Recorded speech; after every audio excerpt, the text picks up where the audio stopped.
ঝিনাইদহের মহেশপুর উপজেলার সীমান্ত এলাকায় বাংলাদেশি কোদলা নদী ভারতের কবল থেকে উদ্ধার করেছে মহেশপুর ৫৮ বিজিবি। এতদিন কোদলা নদীর বাংলাদেশ সীমান্তের ৫ কিলোমিটার ভারতের বিএসএফ দখল করে সেখানে আধিপত্য বিস্তার করে। সোমবার সন্ধ্যায় ৫৮ বিজিবির এক সংবাদ বিজ্ঞপ্তিতে এই তথ্য জানানো হয়। একসময় আমরা নদীতে নামতে পারতাম না, গোসল করতে পারতাম না, চাষাবাদ করতে পারতাম। প্রতিবাদ করেছি, এর জন্য এরা আমাদেরকে পেরে উঠছে না। এরা নানা ষড়যন্ত্র করে বেড়াচ্ছে আমাদের বাংলাদেশকে নিয়ে। আমি আজকে খুব খুশি, কেননা আমাদের বাংলাদেশের বিডিআর ভাইয়েরা ৫ কিলোমিটার নদী পুনরুদ্ধার করতে সক্ষম হয়েছে। ভারত বাংলাদেশ সীমান্তে ব্যাপক উত্তেজনা। এক পর্যায়ে দেখা গিয়েছে বাংলাদেশের যে সমস্ত বিজিবি তারা যুদ্ধের প্রস্তুতি নিচ্ছে। এই ঘটনাগুলো কেন ঢুকলো? পাশাপাশি বাংলাদেশ পুরনো একটা জমি ভারত দখল করে রেখেছিল, সেই জমিটাও ভারত থেকে উদ্ধার করেছে। সীমান্তে এবার বিজিবি পিঠ নয়, তারা বুক দেখিয়েছে, যার কারণে সারা বিশ্বে বাংলাদেশের মানুষের কাছে তারা সাহসী হিসাবে পরিচয় পাচ্ছে। তো আমরা দেখবো যে কতটুকু জায়গা উদ্ধার করেছে এবং ভারত বাংলাদেশের সাথে উত্তেজনা নিয়ে কিছু আলোচনা শুনবো। ঝিনাইদহের মহেশপুর উপজেলার সীমান্ত এলাকায় বাংলাদেশি কোদলা নদী ভারতের কবল থেকে উদ্ধার করেছে মহেশপুর ৫৮ বিজিবি। এতদিন কোদলা নদীর বাংলাদেশ সীমান্তের ৫ কিলোমিটার ভারতের বিএসএফ দখল করে সেখানে আধিপত্য বিস্তার করে। সোমবার সন্ধ্যায় ৫৮ বিজিবির এক সংবাদ বিজ্ঞপ্তিতে এই তথ্য জানানো হয়। একসময় আমরা নদীতে নামতে পারতাম না, গোসল করতে পারতাম না, চাষাবাদ করতে পারতাম না। বিজিবির সূত্রে জানা গেছে, কোদালিয়া নদী বাংলাদেশের অভ্যন্তর হতে দক্ষিণ দিকে প্রসারিত হয়ে মহেশপুরের মাটিলা এলাকায় ৪.৮ কিলোমিটার দীর্ঘ বাংলাদেশ ভারত সীমান্ত চিহ্নিত করেছে। সংবাদ সম্মেলনে লেফটেন্যান্ট কর্নেল আজিজুস শহীদ বলেন, মাটিলা সীমান্তের কোল ঘেঁষে কোদলা নদী বহমান। নদীর ৪.৮ কিলোমিটার বাংলাদেশের ভূখণ্ডের মধ্যে অবস্থিত। এতদিন বাংলাদেশের নাগরিকদের নদীতে কোনো রকম কাজকর্ম যেমন মাছ ধরা বা প্রয়োজনীয় কাজ করতে বাধা দিত। সম্প্রতি বিষয়টি উভয় পক্ষের আলোচনার মাধ্যমে বিজিবি বাংলাদেশের দখলদারিত্ব প্রতিষ্ঠা করেছে। এই নদীটাতে গত কয়েক বছর ধরে তারা বাধার সৃষ্টি করছিল। আমাদের যারা স্থানীয় জনগণ আছে, তারা যারা নদী সংলগ্ন জমি আছে চাষাবাদ করতেন বা নদীতে নামার চেষ্টা করতেন বা মাছ ধরার চেষ্টা করতেন, তখন তারা নানা রকমের বাধার সম্মুখীন হতেন। এবং বর্তমানে তাদের সাথে আলোচনা এবং তাদের প্রয়োজনীয় পেশাদারিত্বমূলক যেটা আচরণ আমাদের পক্ষ থেকে সেটা আমরা করেছি এবং সেটার সাথে তারা একমত হয়েছেন এবং বর্তমানে তারা এই নদীতে আর কোনো ধরনের বাধা সৃষ্টি করছেন না। এবং আমরা ইদানিং যেটা দেখতে পাচ্ছি, তাদেরকে আমি সাধুবাদ জানাই অবশ্যই, যে ভারতীয় কোনো নাগরিক যদি এই নদীতে নামতে ধরে বা নামার চেষ্টা করে, তখন তারাও তাদের নাগরিকদেরকে তারা আগলে রাখছেন বা এই নদীতে নামতে তারা বাধা দিচ্ছেন। এই পুরো ৪.৮ কিলোমিটারই এখন আমাদের দখলে বা আমাদের আধিপত্যের মধ্যে আছে। বিএসএফ ৪ থেকে 5 কিলোমিটার তাদের দখল রাখতো। আমাদের নদী ঘেঁষে যে জমি জায়গাগুলো আছে বাংলাদেশের, কৃষকরা এখানে চাষ করতে পারতো না। তাদেরকে হুমকি দিত, তাদেরকে ওভার থেকে গুলি দেখিয়ে তাদের জমি থেকে আউট করে দিত। তারা সার দেওয়ার সময়, পানি দেওয়ার সময়, সেচ দেওয়ার সময় এই হুমকি ধুমকি দিত। প্রত্যেকবার যখন চাষ করতে যায়, ফসলের সময়, সরিষার সময়, ধানের সময়, যখন চাষ করতে যায়, যখন রোপণ করতে যায়, তখন তারা বাধা দিত। তারা যে আধিপত্য বিস্তার করে ৫ থেকে ৪ কিলো নদী দখল করছিল, বিজিবি তারা সেই নদীর যে জায়গা সেটা পূর্ণ উদ্ধার করে। তিনি আরো বলেন, এখন থেকে বাংলাদেশের অধিবাসীরা নদীর সবকিছু ভোগ দখল করতে পারবে। পরে বিজিবি পক্ষ থেকে সাংবাদিকদের নদীর পাড়ে নিয়ে যাওয়া হয়। সেখানে দেখা যায় মাটিলা গ্রামের অনেকেই নদীতে মাছ ধরছেন এবং কেউ কেউ গোসলও করছেন। বর্তমানে আমাদের বিজিবির ঐকান্তিক প্রচেষ্টা এবং বিজিবির যে পেশাদারিত্ব সেটাকে বজায় রেখে আমরা প্রতিপক্ষের সাথে কাজ করেছি। বর্তমানে এই নদীতে আর কোনো বাধা নেই, যেহেতু নদীটা বাংলাদেশের অন্তর্ভুক্ত। এই নদীতে আমরা আমাদের আধিপত্য এবং আমাদের অধিকার প্রতিষ্ঠা করেছে। এদিকে নদী উদ্ধারে বিজিবিকে সহায়তার জন্য বিজিবি কর্মকর্তারা জনসাধারণকে ধন্যবাদ জানান এবং নদীর প্রকৃত অবস্থান এবং মালিকানা সম্পর্কে পরবর্তী প্রজন্মকে অবগত করার জন্য অনুরোধ জানান। সেই সাথে নদীর বাংলাদেশ অংশে প্রয়োজনীয় সেচ এবং চাষাবাদ জারি রাখার জন্য গ্রামবাসীকে বিজিবি অনুরোধ করেন। এক্ষেত্রে কখনো কোনো ধরনের বাধার সৃষ্টি হলে তার সাথে সাথে বিজিবিকে অবহিত করতেও গ্রামবাসীর প্রতি বিজিবির সদস্যরা অনুরোধ করেন। ভারত সরকার এটা দখলে ছিল। থাকার পরে এই তত্ত্বাবধায়ক সরকার আসার পরে এটা বাংলাদেশের বিজেপি বা সাধারণ পাবলিকের সাথে সহযোগিতায় 5 কিলোমিটার এটা বাংলাদেশের মধ্যে উদ্ধার বৈচিত্র্যময় বাংলাদেশের একটা প্রতিচ্ছবি। ইদানিং আমরা দীর্ঘদিন ধরে ভারতের আগ্রাসনের বিরুদ্ধে আমরা আন্দোলন করে আসছিলাম, আমাদের গণ অধিকার পরিষদের এক অংশ। আমি অনেক খুশি, গতকাল রাত থেকে আমি সারা রাত ঘুমাইনি। আমাদের বাংলাদেশ সীমান্তে আমাদের বিজিবি ভাইরা যেমন ভূয়সী প্রশংসার কাজ এরা ভূমিকা রেখেছে, আমি আসলে ঘুমাতে পারি নাই। আমাদের অফিসে এবং আমরা ভারতের সেই ফেলানি থেকে শুরু করে আমাদের স্বর্ণা দাস প্রত্যেকের হত্যার বিরুদ্ধে আমরা সোচ্চার ছিলাম এবং আমরা আওয়াজ তুলেছি। আপনারা সকলে জানেন 5ই আগস্টের পরে আমাদের বাংলাদেশকে নিয়ে ভারত অনেক মিথ্যা গুজব এবং প্রপাগান্ডা ছড়িয়েছে। দেখুন, এই প্রপাগান্ডার আমরা কড়া জবাব দিয়েছি। আমরা হিন্দু, বৌদ্ধ, খ্রিস্টান, মুসলমান, বাঙালি, মারমা, খিয়াম, খুমি, বম, লোসাই, শাক, চাকমা, আমরা প্রত্যেকে আমরা একযোগে একসাথে আমরা প্রতিবাদ করেছি। এই জন্য এরা আমাদেরকে পেরে উঠছে না। এরা নানা ষড়যন্ত্র করে বেড়াচ্ছে আমাদের বাংলাদেশকে নিয়ে। আমি আজকে খুব খুশি, কেননা আমাদের বাংলাদেশের বিডিআর ভাইয়েরা 5 কিলোমিটার নদী পুনরুদ্ধার করতে সক্ষম হয়েছে। আগে আমার এই 5 কিলোমিটার নদী আপনার ভারতের বিএসএফ এর দখলে ছিল, কিন্তু আমরা এটাকে দখল মুক্ত পুনরুদ্ধার করতে পেরেছি। এই জন্য আমি অনেক খুশি। আমি দেখেছি এই ঘটনার মধ্য দিয়ে আমাদের সারা বাংলাদেশে একটা আলোড়ন তুলেছে এবং ভারতের কাছেও একটা আলোড়ন তুলেছে। এই আলোড়ন আমি চাই অব্যাহত থাকুক এবং আমাদের বাংলাদেশের প্রত্যেকটা নাগরিক, যেমনটা আমাদের বর্ডার সংলগ্ন প্রত্যেকটা গ্রামের নাগরিকদেরকে, সে হিন্দু হোক, সে বৌদ্ধ হোক, সে খ্রিস্টান হোক, সে মুসলমান হোক, কিংবা সে যে কোনো জাতির লোক হোক, বাংলাদেশি মাত্রই আপনারা সজাগ দৃষ্টিতে ভারতের দিকে খেয়াল রাখুন। যে মাত্র ভারতের বিএসএফ কিংবা ভারতের নাগরিক বাংলাদেশে অনুপ্রবেশ করার চেষ্টা করবে, তাদেরকে বেঁধে উল্টো করে ঝুলানোর জন্য সর্বাত্মক সচেষ্ট ভূমিকা আমি আপনাদের কাছে প্রত্যাশা করি।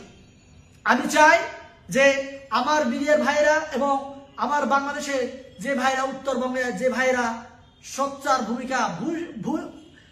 ভূয়সী ভূমিকা রেখেছে, তারা প্রশংসার দাবিদার। এইরকম বাংলাদেশের প্রত্যেকটা নাগরিক আমি চাই ভারতের বিরুদ্ধে জেগে উঠুক। তাহলে আমরা শেখ হাসিনার রেখে যাওয়া ভারতের অঙ্গরাজ্য থেকে আমরা মুক্ত হতে পারবো। স্বাধীন বাংলাদেশ, সার্বভৌম বাংলাদেশ হিসেবে পৃথিবীর বুকে আমরা আরেকটিবার উঁচু করে আমরা দাঁড়াতে পারবো। আমি সবাইকে এই জন্য আমি মিষ্টি বিতরণ করার জন্য অনুরোধ করব যে 5 কিলোমিটার জায়গা নদী আমরা দখল করতে পেরেছি। এরকম আরো অনেক অবৈধভাবে বাংলাদেশে 1971 সালে সাহায্যের নামে বাংলাদেশের ভূখণ্ড ওরা দখল করেছে। সমস্ত ভূখণ্ড আমরা দখল করব এবং আমি অনুরোধ করতে চাই যে আমার পাকিস্তানের ভাইদেরকে আপনারাও একটু সজাগ দৃষ্টিতে রাখেন ভারতের দিকে। এরা আমাদেরকে দুর্বল ভাবছে। আমরা বিশ্বাস করি পাকিস্তানের প্রত্যেকটা নাগরিক আমাদের ভাই। আমাদের বিপদে আপদে সুখে দুঃখে তোমরা ছিলে, আছো, থাকবে, এটা আমি বিশ্বাস করি। এবং আমাদের এবার টেনশন দিচ্ছে আমাদের বাংলাদেশের বর্ডার গার্ড বিজিবি। কয়েকটা জায়গায় বিএসএফকে বড় রকম শিক্ষা দিল বিজিবি। আর দ্বিতীয় যে খবরটি সেটি হলো, হঠাৎ করে আওয়ামী লীগ গোত্রে একটা অসন্তোষ সৃষ্টি হলো, নাকি আওয়ামী লীগের ঘরে একটা সন্তুষ্টির খবর পাওয়া গেল।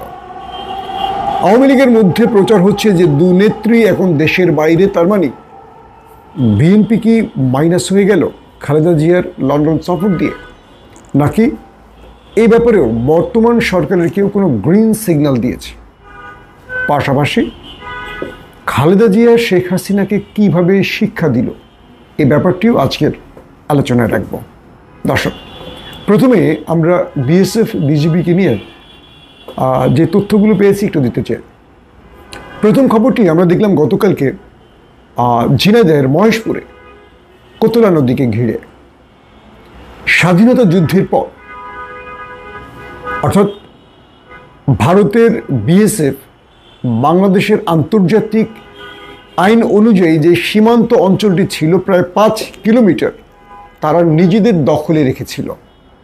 ওই যে বললাম ঝিনাইদহের মহেশপুরের কোতলা নদী, এবং বাংলাদেশিরা সেই নদীতে মাছ ধরতে পারতো না, গোসল করতে পারতো না, তারা সেখানকার যে ফসলি জমি সেখানে চাষাবাদ করতে পারতো না।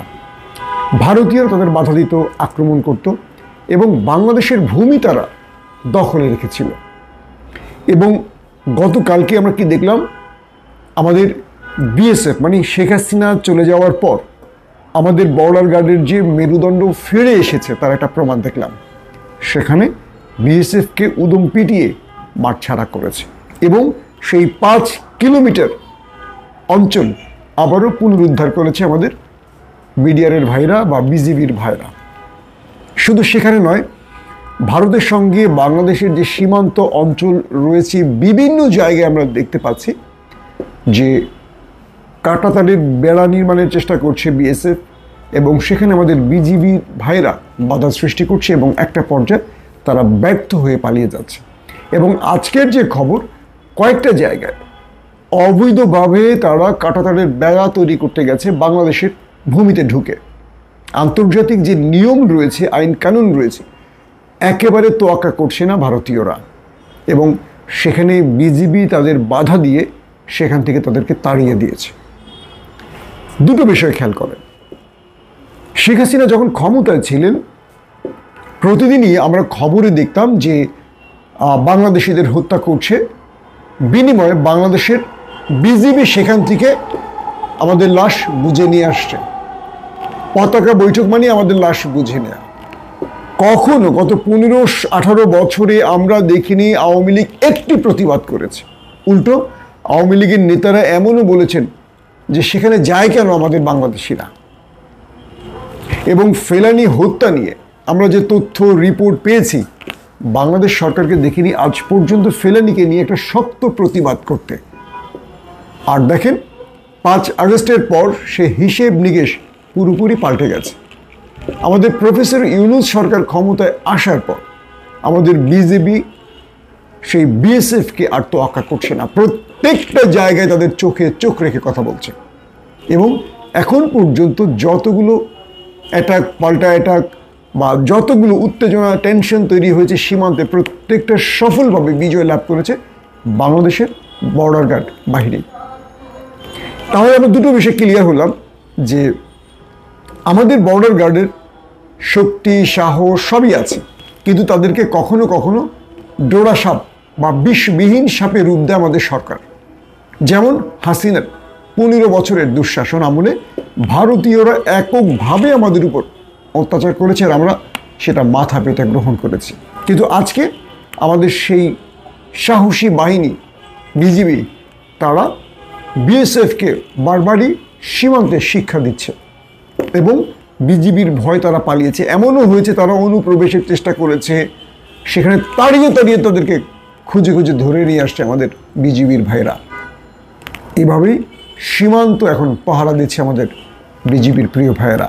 দর্শক, অবশ্যই বিজিবির ভাইদের জন্য সবাই দোয়া করবেন, এবং তাদের জন্য একটা অবশ্যই বাহবা দিবেন যে তারা 5 আগস্টের পর তাদের মেরুদণ্ড ফিরে পেয়েছে। এতদিন তারা যে তৃতীয় লিঙ্গের ছিলেন সেখান থেকে তারা এখন পুরুষের রূপ নিয়েছে। আমি নেগেটিভ অর্থে বলছি না, পজিটিভ অর্থে বলছি। দর্শক, এরপর আসছি 2 নম্বর প্রসঙ্গে।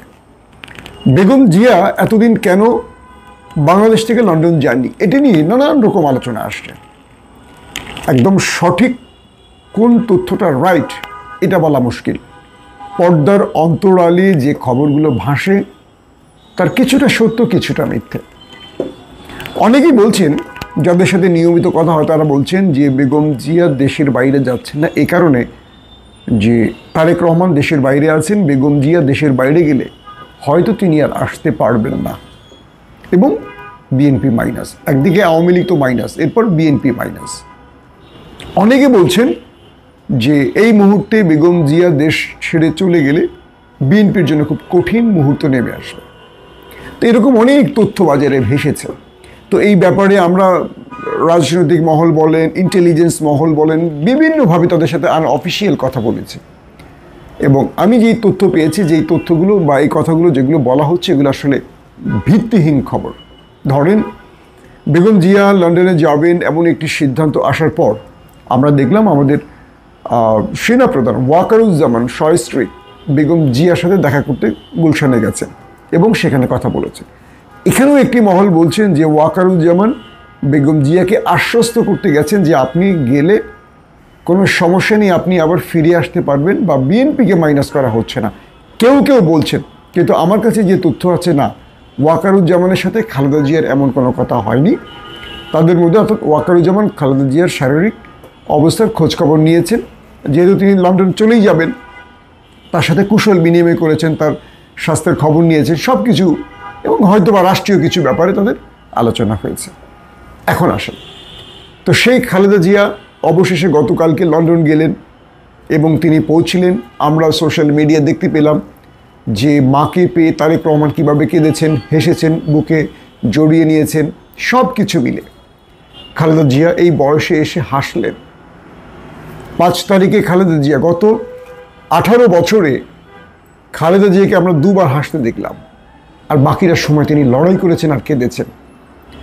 5 তারিখে যখন ফ্যাসিস্ট হাসিনার পতন হলো তিনি হেসেছেন, এবং কালকে যখন তিনি তার প্রিয় ছেলেকে তার বুকের মধ্যে পেলেন তখন তিনি হেসেছেন। এই দৃশ্য কেউ কেউ কেঁদেছেন, কেউ কেউ হেসেছেন, কিন্তু সেই কান্নাটা ছিল আনন্দের কান্না। তারেক রহমানও কেঁদেছেন, জোবাইদা ম্যাডামও কেঁদেছেন। বিষয়টা হলো, আসলে তাহলে পরিস্থিতি কি দাঁড়াবে রাজনীতিতে? ইউনূস সরকার কিংবা আমাদের বর্তমান বাংলাদেশের ইস্টাবলিশমেন্ট তারা বিএনপিকে মাইনাস করবে যে জুজুর ভয়টি, এটি ছিল আওয়ামী লীগ এবং ভারতের তৈরি একটি জুজুর ভয়। তারা বিএনপিকে, ইউনূস সরকারকে অসহযোগিতা করতে বা রাজনীতিতে বিএনপি যেন একটা গুমট পরিবেশ তৈরি করতে পারে, তার জন্য ভারতীয় এজেন্সিকে দিয়ে, এজেন্টদের দিয়ে কিছু মিথ্যা প্রচার ছড়িয়েছে বিএনপির হাইকমান্ডের মধ্যে, যে ইউনূস সরকার বা বর্তমান সরকার বিএনপিকে মাইনাস করতে চায়। কিন্তু এই বিষয়টি সম্পূর্ণ স্পষ্ট করে দিয়ে এসছেন ওয়াকারুজ্জামান বেগম খালেদা জিয়াকে, এবং খালেদা জিয়া তিনি তার ছেলের কাছে গেছেন এবং ইনশাআল্লাহ তিনি সুস্থ হয়ে ফিরবেন। এবং তারেক রহমানের বিরুদ্ধে যে মামলাগুলো আছে এগুলো বিএনপি সিদ্ধান্ত নিয়েছে তারা আইনি প্রক্রিয়া, কোনো রাষ্ট্রের আনুকূল্য নিয়ে নয়, আইনি প্রক্রিয়ায় এই মামলাগুলো থেকে তিনি বেরিয়ে আসবেন এবং জাতির কাছে মাথা উঁচু করে দাঁড়াবেন, যেন কেউ বলতে না পারে যে তিনি রাষ্ট্রীয় ক্ষমতা ব্যবহার করেছেন। এবং 21শে আগস্টে তার বা এই যে মামলাটি হয়েছে, সবাই যে বেকসুর খালাস পেয়েছে, এই ব্যাপারে আপনারা নিঃসন্দেহে ইলিয়াস হোসেনের ভিডিওটি দেখেছেন যে এটা কীভাবে তৈরি করেছিল আওয়ামী লীগ। তাহলে দুটো জিনিস, এক, বর্তমান সরকার বা ইউনূস সরকার বিএনপিকে আশ্বস্ত করেছেন কোনো মাইনাস প্রক্রিয়াতে যাবে না এই সরকার, প্লাস প্রক্রিয়া যেতে পারে, নতুন কোনো দল সৃষ্টি হতে পারে।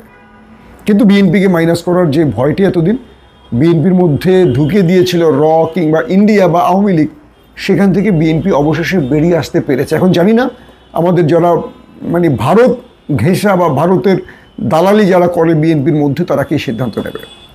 বিএনপির জন্য করণীয় কি, কয়েকটা মেসেজ দিই আপনাদের। প্রথম কথা হলো,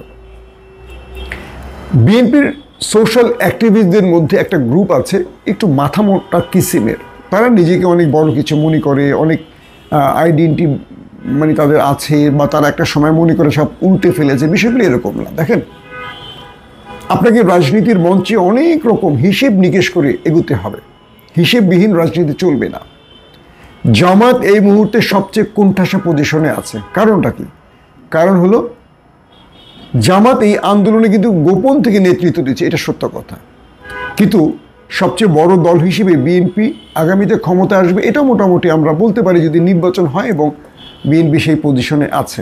তবে এটাও সত্য কথা, 5 তারিখের পর বিএনপির মধ্যে হাইব্রিডরা বা কিছু দুষ্টরা বিএনপিকে এমনভাবে পচিয়েছে, এটাও বিএনপির উপর একটা প্রভাব পড়বে। এটা কিন্তু অস্বীকার করার মতো কোনো সুযোগ নেই, এবং বড় রকম অসন্তোষ বিএনপির বিরুদ্ধে আছে। তো এই ক্ষেত্রে আমাদের আসলে করণীয়টা কি? ধরেন আজহারিকে নিয়ে একটা কথা বলি। বাংলাদেশে এই মুহূর্তে একমাত্র আজহারি আছেন যিনি ডাক দিলে মানুষকে 20 লক্ষ মানুষকে একটা মঞ্চে আনতে পারবেন, আর কিন্তু দ্বিতীয় কেউ নেই। তো আপনি আজহারিকে একটা দলে ভাগ করবেন কেন? আজহারি যদি বিএনপির বিরুদ্ধে প্রকাশ্যে কিছু বলে, সেটার জবাব আছে। আজহারি যদি জামায়াতের বিরুদ্ধে প্রকাশ্যে কিছু বলে, তারও জবাব আছে। কিন্তু আজহারিকে আপনি একটা দলে বিভক্ত করবেন না, আপনি আজহারিকে ওন করা শেখান। যেমন ধরেন, তিনি যে বক্তব্য দিয়েছে এটা নিয়ে একটা বড় রকম কেওয়াজ তৈরি করেছে বিএনপি নেতারা। এতে করে আজহারির যে জনপ্রিয়তা ওই নেতাদের চেয়ে অনেক উপরে। তাহলে লাভটা হলো কার? আজহারির। আর যারা সোশ্যাল মিডিয়া আজহারিকে নিয়ে বিতর্ক তৈরি করেছে, তাদের কোনো লাভ হয়েছে? বরং তারা কোণঠাসা হয়েছে জনপ্রিয়তার হিসেবে। কিন্তু বিএনপিকে কৌশলে খেলতে হবে। যেমন আজহারি বলেছে একটা দল খেয়েছে আর একটা দল খাওয়ার জন্য রেডি, সেই দলটা বলেনি। সবাই বলে দেন এই দলটা বিএনপি না, এই দলটা জামাত, বা এই দলটা কিংস পার্টি, দোষটা ঘাড়ে নেবেন, এটা করবেন না। নাম্বার 2, বিএনপিকে এই মুহূর্তে খুব কৌশলী হতে হবে কয়েকটা ক্ষেত্রে। কীরকম? রাষ্ট্রীয়ভাবে অন্তর্বর্তীকালীন সরকারে আছে, কিন্তু অন্তর্বর্তীকালীন সরকার বা এই সরকারের ভেতরে বসে আছে সব বিএনপির গুরুত্বপূর্ণ লোকেরা। কারণ বিএনপি বড় দল হিসেবে জামাত সুবিধাজনক অবস্থানে নেই, আমরা জানি। তাহলে আমাদের করণীয়টা কি? বিএনপি আগামীতে ক্ষমতায় আসলে এই বাংলাদেশের চেহারা পাল্টে দেবে, পাল্টে যাবে, এই মেসেজটা দিতে হবে, এবং তার একটা প্রমোশন দেখাতে হবে, টিজার দেখাতে হবে। কীরকম? 5 তারিখের পর বিএনপি যা করেছে ভুলে যান। আগামী 5 মাস বলি, আগামী 1 বছর বলি, নির্বাচনের আগ পর্যন্ত বিএনপির বিরুদ্ধে যেন একটা অভিযোগ না আসে। বিএনপিকে অভিযোগ আসার সঙ্গে সঙ্গে দলের মধ্যে এমন শুদ্ধি অভিযান চালাতে হবে যাতে করে বিএনপিকে যারাই বিতর্কিত করবে তাদেরকে দল থেকে সাসপেন্ড করে দেবে।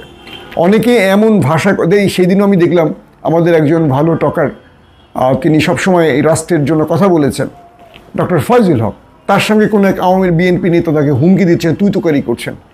এগুলো করে কি আপনি জনপ্রিয় হতে পারবেন? মানুষ আপনার প্রতি বিশ্বাস রাখবে? একই তো আওয়ামী লীগের চরিত্র, এই একই চরিত্র আবার দেখাচ্ছেন কেন আপনারা? তারেক রহমান যেটা চাইছে বিএনপির মধ্যে সেটা আমরা দেখছি না। আসেন 2 নম্বর, খালেদা। 3 নম্বর, খালেদা জিয়া কি শিক্ষাটা দিল শেখ হাসিনাকে? খালেদা জিয়া 1/11 দেশ ছাড়েননি। তার উপরে যতগুলো মানে কি বলবো, যে বড় বড় বিপদ চাপিয়ে দেওয়া হলো, এত বড় বড় বিপদেও তিনি দেশ ছাড়েননি। তার লিভার সিরোসিস হয়েছে, দেশ ছাড়তে দেয়নি শেখ হাসিনা। ক্রমান্বয়ে মৃত্যুর দিকে, একেবারে মৃত্যুর দিকে তিনি চলে আসছেন, আপোষ করেনি। কিন্তু তিনি একটি বিষয়ে আপোষ করলে তাকে কোনো সরকার দেশে আটকে রাখতো না, তিনি চাইলে দেশের বাইরে যেতে পারতেন। তিনি নিজের জীবনকে হুমকিতে ফেলেছেন, কিন্তু আপোষ করেননি। কোথায়? এই রাষ্ট্রের সাথে। খালেদা জিয়া বলেছেন যে আমি মৃত্যু অবধি লড়াই চালিয়ে যাব, এই দেশকে ওপারের অংশ হতে দেব না। কারণ খালেদা জিয়ার কাছে বার্তা আছে নরেন্দ্র মোদী এবং শেখ হাসিনা কী পরিকল্পনায় আছে। এবং খালেদা জিয়া অ্যাটলিস্ট দেশে থাকা মানে হলো হাসিনার জন্য টেনশন তৈরি হওয়া। তিনি অসুস্থ থাকেন আর গৃহবন্ধু থাকেন, দেশে থাকা মানে হাসিনার জন্য টেনশন। কিন্তু দেখেন আজকে আল্লাহ রাব্বুল আলামিন পুরো পৃথিবীকে কি দেখিয়ে দিলেন। বেগম খালেদা জিয়ার জন্য কাতার একটা কি বলবো, তাদের জন্য চার্টার বিমান পাঠিয়েছে, খুব হাইফাই মানে আধুনিক একটা কাতার। কতটা সম্মান করেছে, ভিআইপি মর্যাদা। ইংল্যান্ডের হিথ্রোতে নামার পর তাকে ভিআইপি মর্যাদা দেওয়া হয়েছে। কালকে উত্তর থেকে খালেদা জিয়া যখন যাচ্ছেন, মানে এয়ারপোর্টে যাচ্ছেন, তার বাসা থেকে বেরিয়ে গুলশান থেকে লক্ষ লক্ষ মানুষ তাকে বরণ করতে, তাকে বিদায় জানাতে এসছেন, এই দৃশ্য কল্পনা করেন। আর অন্যদিকে দেখেন 15 বছর ক্ষমতা থাকা শেখ হাসিনা চোরের মতো পালিয়ে গেছেন এবং তার বিরুদ্ধে আজ বাংলাদেশের কোটি কোটি মানুষ দাঁড়িয়ে গেছে। তাকে সর্বাধিক মানে স্বৈরাচার, ফ্যাসিস্ট, গুম, হত্যাকারী, তার বিরুদ্ধে একে একে কত অভিযোগ। 15 বছর শাসন ক্ষমতায় থেকে তিনি মনে করেছিলেন তিনি গড হয়ে গেছিলেন এই বাংলাদেশের। তার একটা আঙ্গুলের হেলানির উপরে দেশ চলে। আর তিনি রাতের মানে তার দিনের অন্ধকারে, মানুষ তো রাতে চুরি করে পালায়, দিনের আলোতে তিনি চোরের মতো পালিয়ে এসেছেন দেশ ছেড়ে। আর খালেদা জিয়া রাজকীয়ভাবে চিকিৎসার জন্য তিনি লন্ডন গেছেন। তার মানে আল্লাহ রাব্বুল আলামিন যাকে সম্মান দেন তার সম্মান কেউ নষ্ট করতে পারে না, আর যাকে আল্লাহ অসম্মানিত করেন তার সম্মান কেউ ফিরিয়ে আনতে পারে না। পবিত্র কোরআনে এই বিষয়গুলোতে অনেক আয়াত আছে যে আমরা বেগম জিয়ার জন্য, দেখেন আমাদের নেত্রী 80 বছর বয়স, কত রকম অসুস্থতা, এরকম বড় বড় অসুখ নিয়ে আসলে কেউ বেঁচে থাকার কথা না। তাকে বিদেশে চিকিৎসার জন্য যাওয়ার সুযোগই দেয়নি শেখ হাসিনা। কত অমানবিক ছিলেন তিনি। স্বাধীনতার ঘোষক, 3 বারের প্রধানমন্ত্রী, একটা পরিবারে 71-এর এত বড় ভূমিকা রেখেছে জিয়াউর রহমান, এই দেশটাকে স্বনির্ভর বাংলাদেশ গড়ার ভূমিকা রেখেছে। কত বড় হিংসাত্মক মনোভাব নিয়ে শেখ হাসিনা ছিলেন কল্পনা করেন। অথচ দেখেন খালেদা জিয়া শেখ হাসিনাকে নিয়ে কখনো একটা বাজে মন্তব্য করেনি, এত কিছুর পরও সয়ে গেছেন আর বলেছেন কি আমার আল্লাহ বিচার করবেন। তারেক রহমানকে খালেদা জিয়া শেখ হাসিনা প্রসঙ্গে খুব অশ্লীল খারাপ বাক্য শুনেছেন, অথচ বিগত 15 বছর জিয়া পরিবার তারেক রহমান খালেদা জিয়াকে নিয়ে কত অশ্লীল বাক্য ব্যবহার করেছে। আল্লাহ আজকে কি শিক্ষা দিল? 15 বছর শাসনভার কাঁধে রেখেও চোরের মতো পালাতে হয়, আর ক্ষমতায় না থেকেও, সেটা কাতার বলেন, হিথ্রো বিমানবন্দরের দৃশ্য বলেন, বাংলাদেশের দৃশ্য বলেন। আসসালামু আলাইকুম।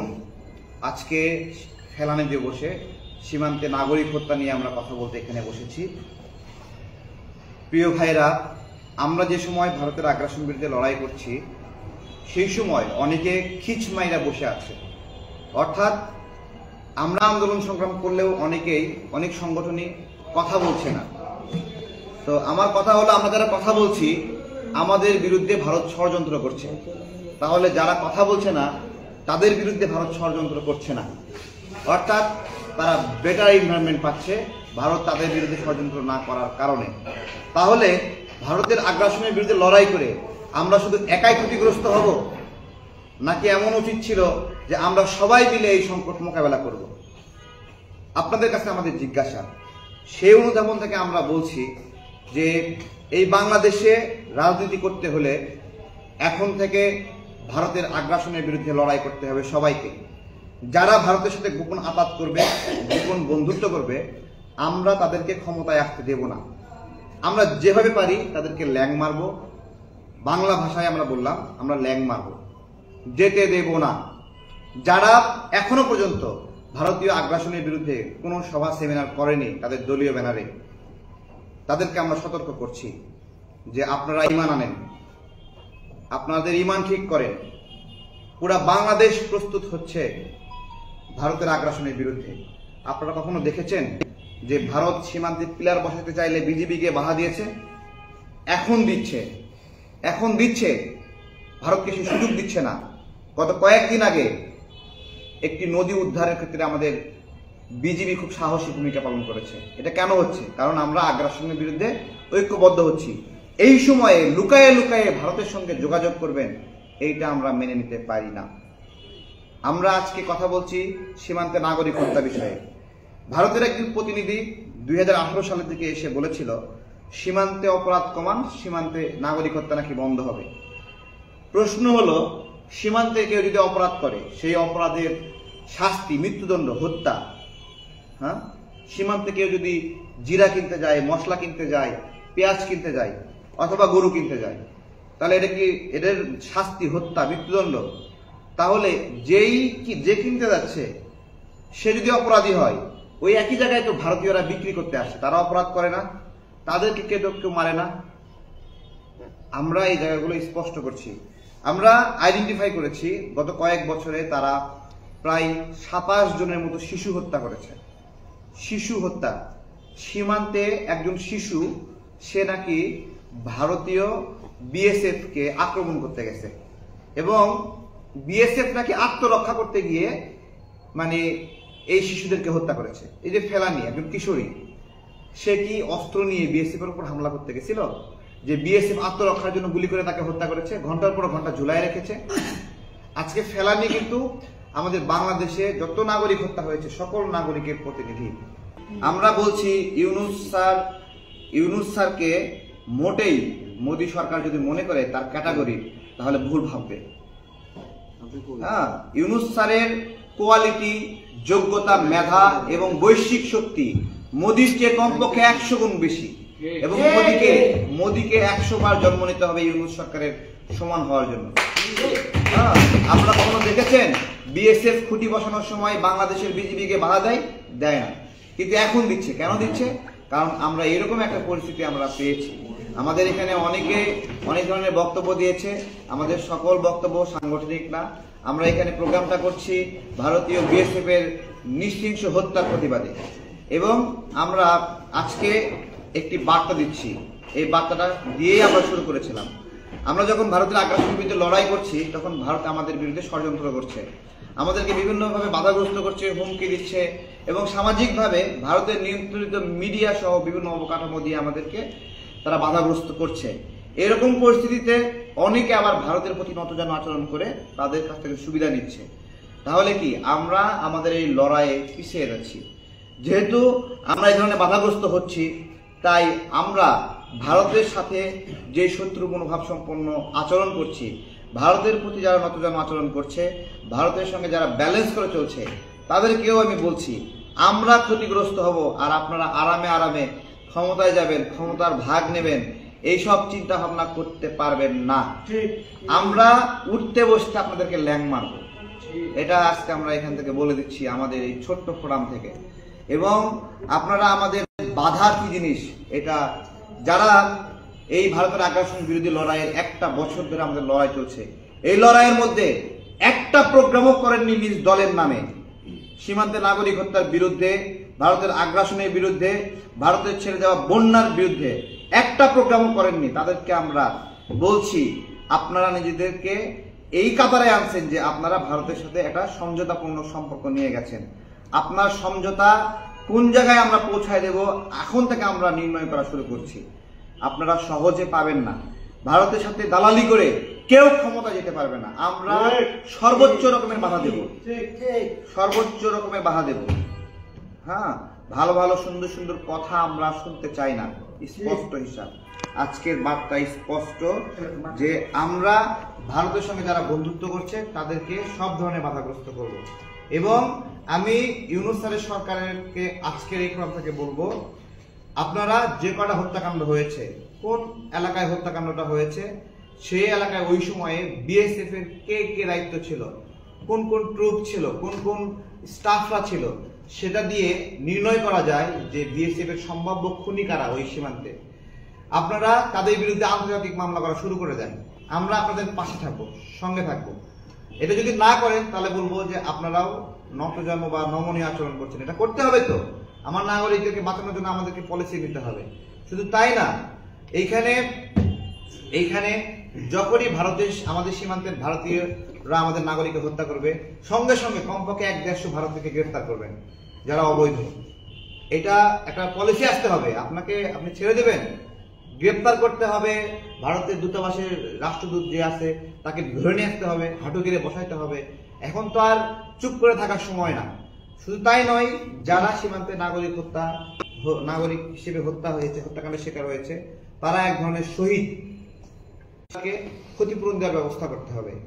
এবং এখন থেকে সীমান্তে কোনো সীমান্তে নাগরিক হত্যা হলে বড় করে জানাজা নামাজ আয়োজন করতে হবে রাষ্ট্রের পক্ষ থেকে, রাষ্ট্রের কুচকাওয়াজ করতে হবে এবং রাষ্ট্রের নাগরিককে পতাকা দিয়ে দাফন করতে হবে।